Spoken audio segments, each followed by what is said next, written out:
ETV YouTube channels లో మీ వ్యాపార ప్రకటనల కోసం ఈ నంబర్కి కాల్ చేయండి.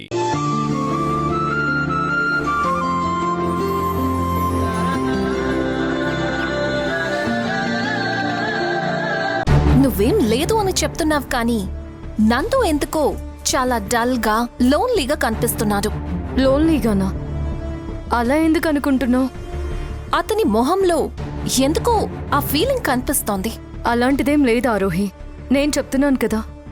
అలాంటి ఫీలింగ్ ఏదైనా ఉంటే నాకు తెలిసిపోతుంది. నందు గురించి నాకు బాగా తెలుసు కదా. నీకా నమ్మకం ఉంటే ఓకే. నందుతో చెప్పను అంటే నీకొక విషయం చెప్తాను. ఏంటది? నిన్న రాత్రి నందు డ్రింక్ చేస్తూ రోడ్డు మీద వెళ్లటం నేను చూశాను. వాట్? డ్రింక్ చేస్తూ వెళ్ళడం చూసావా? నందునా? ఇప్పుడు నువ్వెలా షాకింగ్గా అడిగావో నేను కూడా అంతే షాక్ అయ్యాను. నేను చూసింది నందునా కాదా అని డౌట్ వచ్చి దగ్గరికెళ్ళి చూద్దామనుకున్నాను. కానీ నేను చూసేసరికి తను వెళ్ళిపోయాడు. నోవే. నందు డ్రింక్ చేశాడంటే నేను నమ్మను. ఎవరిని చూసి ఎవరనుకున్నావో? అంటే నందు ఎప్పుడు డ్రింక్ చేయలేదా? డ్రింక్ చేసేవాడు, కానీ మా మ్యారేజ్ తర్వాత తను తాగలేదు. నాకు తెలియకుండా అస్సలు తాగడు. ఆ నమ్మకం నీకుంటే మంచిదే. అయితే నేనే పొరపాటు పడ్డానేమో.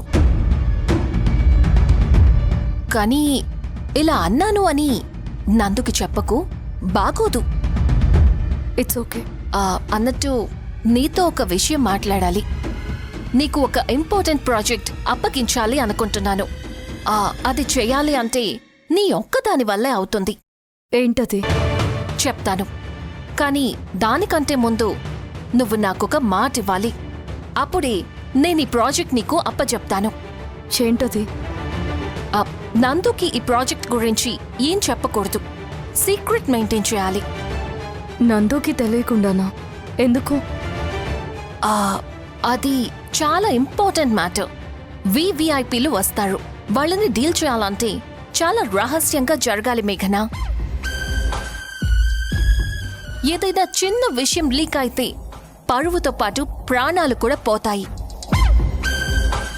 ఓకే, కానీ నందుకి తెలియకుండా ఎలా? తను ఎన్ని ప్రాజెక్ట్స్ చేశాడు? ఏ రోజైనా ఏదైనా ఫెయిల్ అయిందా? తనకి చెప్పకుండా అంటే? మేఘనా, టు బి ఫ్రాంక్, ఒక విషయం చెప్పనా? నాకు నందు మీద కంటే నీ మీదనే నమ్మకం ఎక్కువ. నందు ఇదివరకట్లా లేడు. ఒకప్పుడు తను స్టార్ రిపోర్టర్ కాదనను, కానీ ఇప్పుడు తన సిచ్యువేషన్ అది కాదు. As a chairperson I don't believe in his efficiency. అందుకే ఈ ప్రాజెక్ట్ నీకివ్వాలి అనుకుంటున్నాను. నీకు నాకు తప్ప వేరే ఎవ్వరికి ఈ ప్రాజెక్ట్కి సంబంధించిన విషయాలు తెలియకూడదు. నువ్వు తన విషయంలో పొరపాటు పడుతున్నావేమో ఆరోహి. నందు వల్లే నేను ఈరోజు ఇలా ఉన్నాను. ఇప్పుడు నందుని తక్కువ చేసి చూడడం నాకు కొంచెం ఇబ్బందిగా ఉంది. ఇది తనని తక్కువ చేయడం కాదు మేఘనా. నాకు ఎవరు బాగా యూజ్ అవుతారనేది నేను ఆలోచిస్తాను.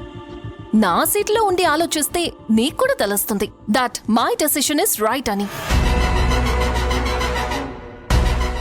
ఇందులో బలవంతమేం లేదు. నువ్వు ఆలోచించుకుని చెప్పు. నువ్వు నందుకి తెలియకుండా సీక్రెట్ గా చేస్తాను అంటేనే ఈ ప్రాజెక్ట్ ఇస్తాను. నాకు కాస్త టైం కావాలి Arohi. Take your own time. Okay.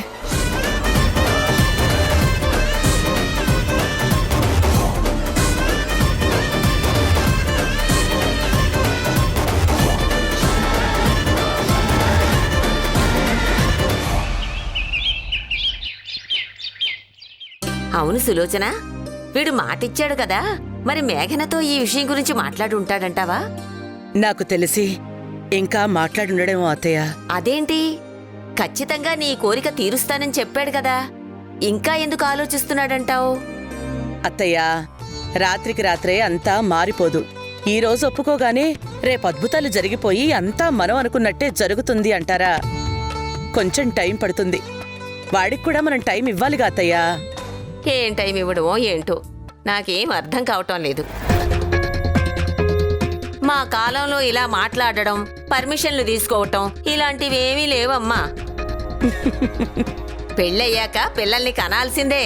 అది మొదటి పెళ్ళా, రెండో పెళ్ళా, ముందెంతమంది, తర్వాత ఎంతమంది, ఇలాంటి లెక్కలు వేసుకోవటం, పెళ్లికి ముందే పిల్లల్ని కనాలా వద్దా అని ఆలోచించుకోవటం ఇలాంటివేవీ ఉండవు.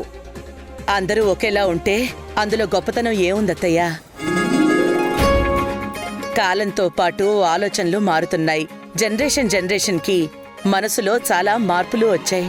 అది నిజమేలే. మా జనరేషన్లో భార్య భర్త ముందు నోరెత్తి మాట్లాడేదే లేదు. కానీ ఇప్పుడు భర్త భార్య ముందు నోరెత్తడానికి 100 సార్లు ఆలోచించాల్సిన పరిస్థితి వచ్చింది. ఏదో రకంగా వాడు గనక ఆ పిల్లని ఒప్పించాడు అంటే చాలు, మేఘనికి ఏ కష్టం రాకుండా పువ్వుల్లో పెట్టి చూసుకుంటాను. సీమంతం, బారసాల అన్నీ ఘనంగా జరిపిస్తానే. మనవడిని గాని మనవరాల్ని గాని ఇలా చేతిలో పెట్టగానే అలా అమ్మాయికి 7 వారాల నగలు చేయించి ఇవ్వాలి సులోచన. నేను ముందే చెప్తున్నాను. అదిగో మాటల్లోనే వాడొచ్చేశాడు. వాణ్ణేమడగాలనుకుంటున్నారు మీరే అడగండి. ఒరేయ్ ఇలారా, నీతో మాట్లాడాలి. ఏంటి బామ్మ? నాకు విషయం చెప్పు. మీ అమ్మకి మాట ఇచ్చావు, బావుంది. మరి ఈ విషయం నీ పెళ్ళానికి చెప్పి తనను ఒప్పించావా? లేదు బామ్మ, ఇంకా మాట్లాడలేదు. ఇంకెప్పుడు మాట్లాడతావు? శుభస్య శీఘ్రం అంటారు. మంచిది అనుకుంటే వెంటనే ఆ పని చేసేయాలి. దాని గురించి మీనమేషాలు లెక్క పెట్టకూడదు. ఇదిగో, ఈ రోజు చాలా మంచి రోజు. మనం ఏదనుకుంటే అది జరిగిపోతుంది. ఈ రోజు మేఘంతో చెప్పేయి. బామ్మ, నువ్వు చెప్తున్నావు కదా, ఒకవేళ సపోజ్ నేను మేఘనని ఒప్పించలేదు, అసలు నేను మేఘనతో మాట్లాడలేదనుకో, అప్పుడేం చేస్తావు? ఏంట్రా ఏంట్రా నువ్వనేది? ఊరికి అంటున్నాను బామ్మ. అలా అయితే ఏం చేస్తావు అని. ఏం చేస్తానా? సరాసరి స్టోర్ రూమ్ లోకి వెళ్ళి అక్కడ దొరికిన ఏ ఎలకల మందో తెచ్చి ఇక్కడే ఈ నట్టింట్లోనే నేను మీ అమ్మ తినేసి నీ కళ్ళ ముందే చచ్చిపోతాం. బామ్మ, మా బాధ నీకు నవ్వులాటగా ఉందా? మా కోరిక నీకు తమాషాగా ఉందా? మీ అమ్మ తిండి తిప్పలు మానేసి నిన్ను ఒప్పిస్తే చివరకు నువ్వు చేసే పని ఇదా? నువ్వు అలాంటి నిర్ణయం తీసుకున్నాక మేమిక బతకడంలో అర్థమేముంది? అందుకే నేను విషం తిని మీ అమ్మకు కూడా తినిపిస్తాను. మా శవాలు నట్టింట్లో కనిపిస్తుంటే అప్పుడు తీసుకోరా నిర్ణయం. అదేంటి బామ్మ, నేనేదో జోక్గా మాట్లాడితే నువ్వంత సీరియస్ అయ్యావేంటి? ఏకంగా చావుల దాకా వెళ్ళావేంటి బామ్మ? ఒరే కుర్ర కుంక, నువ్వు ఇప్పుడు నటుడివిరా, నేను ఎప్పటినుంచో నటిని. నా దగ్గర నీ కుప్పిగంతులు, నువ్వు సీరియస్ మ్యాటర్ని జోక్గా అడిగావు. నేను జరగబోయేదాన్ని ఇంకా సీరియస్గా చెప్పి సీన్ ఇంప్రొవైజ్ చేశాను. కానీ నేను చెప్పింది మాత్రం అబద్ధం కాదు రోయ్, నిజమే. వెళ్ళు, వెళ్ళి ఈ రాత్రికి నీ పెళ్ళాన్ని ఒప్పించు. వెళ్ళు. అలాగే బామ్మ. అత్తయ్యా, వీడు నిజంగా జోగా అడిగాడా, ఇంటెన్షన్తో అడిగాడా? వాడెలా అడిగితే ఏముంది, మనం చెప్పాల్సింది చెప్పాం కదా, అడుగుతాడు చూడు.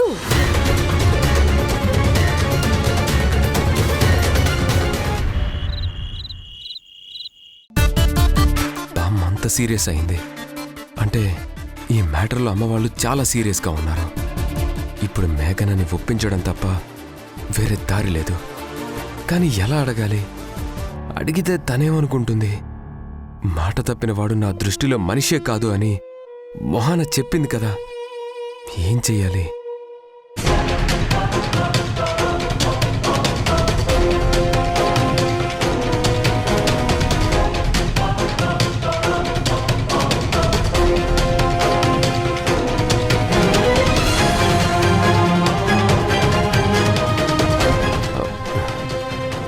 ఏమైంది నందు? ఎందుకలా కాలు కాలిన పిల్లిలాగా అటు ఇటు తిరుగుతున్నావు? అదేం లేదే, నేను బాగానే ఉన్నాను. ఊరికే జస్ట్ అలా అలా తిరుగుతున్నాను. లేదు నందు, నువ్వేదో అబద్ధం చెప్తున్నావు. నీ మొహంలో ఆ కంగారు చాలా క్లియర్గా అర్థమవుతోంది. అవునా? అలా కనిపిస్తుందా? బాగానే కవర్ చేశానే. ఏంటి, కవర్ చేసావా? అదే, అలాంటిదేమీ లేదు, బాగానే ఉన్నాను కదా అని. లేదు, సంథింగ్ ఏదో ఉంది. నిజం చెప్పు. సరే, నిజమే చెప్పనా? చెప్పు. ఈరోజు నువ్వు చాలా అందంగా కనిపిస్తున్నావు. మరి నిన్న? పోనీ మొన్న? అంతకుముందు?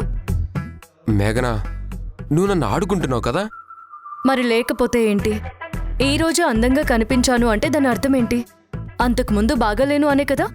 అమ్మో, నీతో మాట్లాడడం చాలా కష్టం.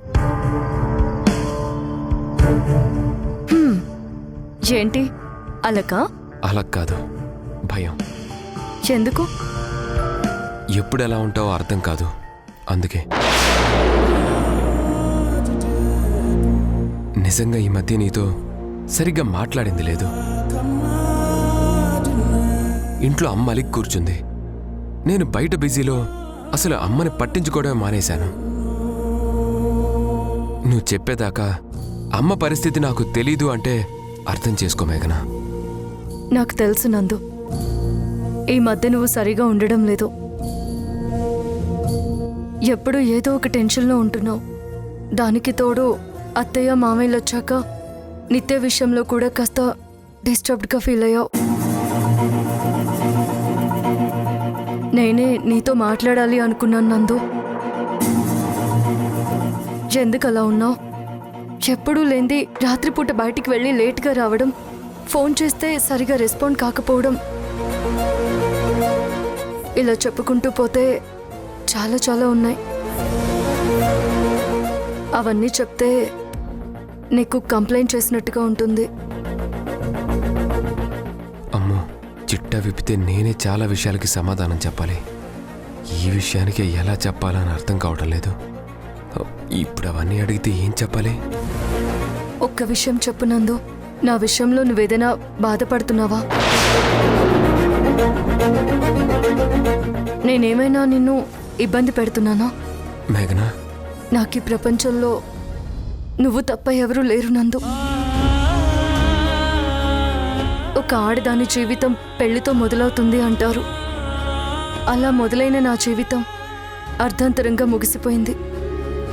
నాకంటూ పర్సనల్ లైఫ్ లేదు అనుకుంటే నువ్వొచ్చావు.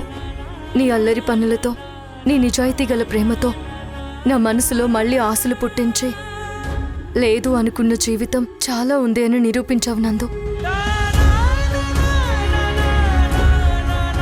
నీకు నేను ఎంత సంతోషాన్ని ఇవ్వగలిగానో నాకు తెలియదు, కానీ నువ్వు నా జీవితంలోకి వచ్చాక నా జీవితంలో చాలా ఆనందాన్ని పొందాను. నిజం చెప్పాలంటే ఈ జీవితం ఊహించింది కాదు నందు. నా వల్ల నువ్వు బాధపడితే నేను తట్టుకోలేను. కథలు కథలుగా కలలు కలలు మిగిలే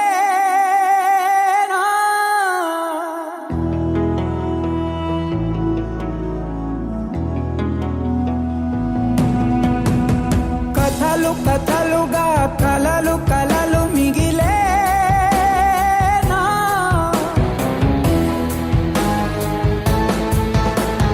తుదలు లేని ఆ కథల గతులు అడవే. మేఘనా, I love you. I love you two నందు. కాదని చెప్పవే, కారణం అడగకే మనసా, ఆశని భిక్షగా అడిగా ఇవ్వవే.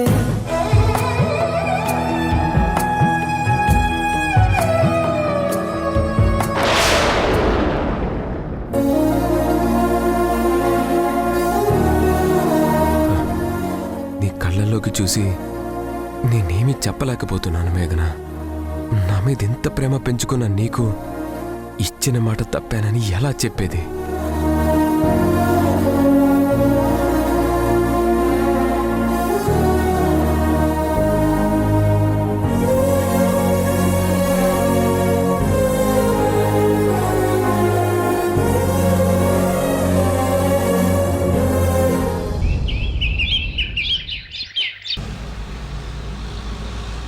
అసలు ఈ ప్లాన్ వల్ల జరిగేదేంటో నాకు అస్సలు అర్థం కావట్లేదు మేడం. నేనేం చేసినా సరే దాని ఆఖరి గోల్ మేఘనాకి నష్టం జరగడం,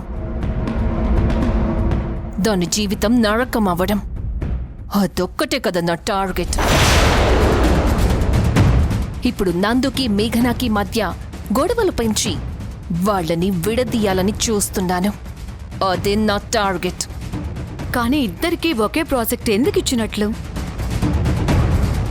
వాళ్ళిద్దరూ కలిస్తే ఏదైనా సక్సెస్ చేస్తారు కదా.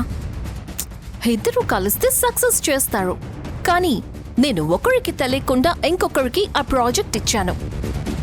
దానివల్ల ఇద్దరికి నష్టమే జరుగుతుంది. అర్థం కాలేదు. దాన్ని గేమ్ ప్లాన్ అంటారు. ఇంటర్వ్యూ పేరుతో నందు చేత ఎలాంటి ప్రశ్నలు వేయించానో గుర్తుంది కదా. ఒక్క నిమిషంలో మేఘన పాయింట్ ఆఫ్ వ్యూలో నందు ఏంటి ఇలా అడుగుతున్నాడని కోపం వచ్చింది. సేమ్ ఇక్కడ కూడా అదే జరుగుతుంది. ముందు నందు చాలా సిన్సియర్గా ఆ రిసార్ట్కి వెళ్తాడు. అక్కడికి వెళ్లిన వాడు స్టింగ్ ఆపరేషన్ చేస్తున్నాననుకుని అమాయకంగా ఒక రూమ్లో అమ్మాయితో పాటు ఇరుక్కుపోతాడు. తర్వాత నాకు అర్థమైంది మేడం. ఆ వెనకాలే మేఘన కూడా స్టింగ్ ఆపరేషన్కి అక్కడికి వెళ్తుంది. అక్కడ ఉన్న నందుని ఆ అమ్మాయితో కలిసి చూస్తుంది. వెంటనే ఆ అమ్మాయి డబ్బుల కోసం ఇక్కడికొచ్చాను, నన్నప్పుడప్పుడు ఇలా తీసుకొని వస్తూ ఉంటాడు అని చెప్తుంది. దాంతో వాళ్ళిద్దరి మధ్య ఉన్న రిలేషన్ బ్రేక్ అవుతుంది. ఇంతేనా మేడం? Very good Barbie. నాతో ఉండి ఉండి నీకు నా ప్లాన్స్ బాగా అర్థమైపోయాయి. ఎగ్జాక్ట్లీ జరిగేది ఇదే బార్బీ. కానీ నాకు చిన్న డౌట్ మేడం. ఏంటి? మీరెంతో బాగా ప్లాన్ చేశారు గాని ఆ తర్వాతైనా మీరు ఒకరికి తెలియకుండా ఒకరిని అక్కడికి కావాలని పంపించారని తెలుస్తుంది కదా. ఇది మీ ప్లాన్ అని తెలిస్తే వాళ్ళిక మీ దగ్గర ఉండరు కదా. ఎంత ఆలోచించిన దాన్ని ఆ మాత్రం ఆలోచించకుండా ఉంటానా బార్బీ? వాళ్ళిద్దరూ రిసార్ట్కి వెళ్ళగానే వాళ్ళ ఫోన్కి సిగ్నల్ రాకుండా జామ్ అయిపోయేలా జామర్స్ యాక్టివేట్ చేస్తాను. ఇద్దరు ఫోన్స్కి 50 కాల్స్ చేస్తాను. అంతా అయిపోయిన తర్వాత అప్పుడు సిగ్నల్స్ వస్తాయి. చూస్తే 50 మిస్డ్ కాల్స్ ఉంటాయి. ఏంటి అని అడుగుతారు.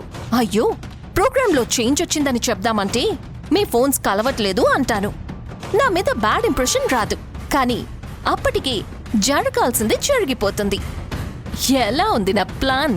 మీరు పొరపాటున పాలిటిక్స్లో గనక వెళితే ఆంధ్ర, తెలంగాణ 2 స్టేట్స్కి ఒకేసారి సీఎం అయిపోతారు మేడం. నా టార్గెట్ అది కాదు కదా బార్బీ. మేఘనని ఏడిపించాలి, బాధ పెట్టాలి. చివరికి తను మా డాడీ లాగా సూసైడ్ చేసుకోవాలి. బార్బీ వస్తున్నారు, నువ్వు వెళ్ళిపో. Come in come in. Good morning. Good morning Aarohi. Good morning Aarohi. ఏంటి మీ ఇద్దరి మొహంలో చాలా ప్లెజెంట్నెస్ కనిపిస్తోంది. ఇద్దరు చాలా ఫ్రెష్ గా కనిపిస్తున్నారు. అదేం లేదే, ఎప్పటిలాగే ఉన్నాం. నాకు ఆ మాత్రం తెలీదా నందు? మీరు ఎప్పటిలాగా లేరు, తేడా ఉంది. సరే కానీ ప్రాజెక్ట్ ఫైల్ రెడీ అయిందా? యా, రెడీ అయింది. ఓ గంటలో ఇస్తాను.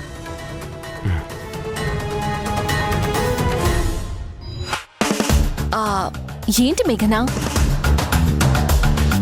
నేను చెప్పింది ఏం చేశావు? ఆ స్టింగ్ ఆపరేషన్ గురించి ఏం ఆలోచించా?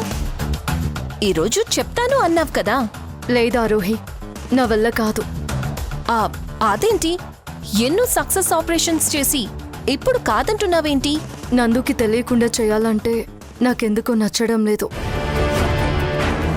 నా సక్సెస్లో ప్రతి దాంట్లోనూ నందు ఉన్నాడు. అసలు నా లైఫ్లో నందు లేకపోతే నేను లేను. తన దగ్గర నేనే విషయము దాచలేను. అది పర్సనల్గా కావచ్చు, ప్రొఫెషనల్గా కావచ్చు, తనకేదైనా తెలిసే చేస్తాను. ఐమ్ సారీ ఆరోహి, నేను ఈ ప్రాజెక్ట్ చేయడం లేదు. ఇట్స్ ఓకే మేఘనా, యూ క్యారీ ఆన్.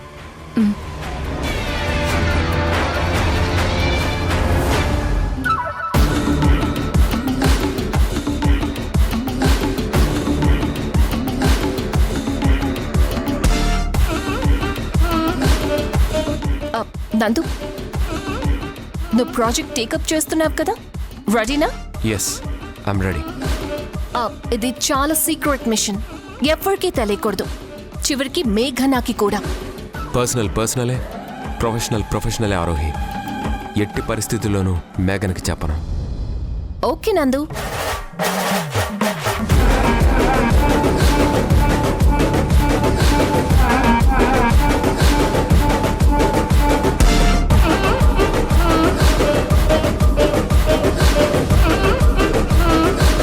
ఏమైంది?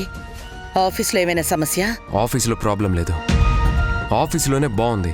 నిజం చెప్పు, పిల్లల విషయం గురించి మేఘనతో మాట్లాడావు కదా, తను ఒప్పుకోలేదు కదా, అందుకేనా ఈ కోపం? అలాంటిదేమైనా ఉంటే చెప్పు, నేను మాట్లాడతాను.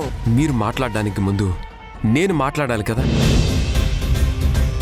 అసలు నేను ఇంతవరకు తనతో ఏం మాట్లాడిందే లేదు. అదేమిట్రా, ఇంతవరకు ఎందుకు మాట్లాడలేదు?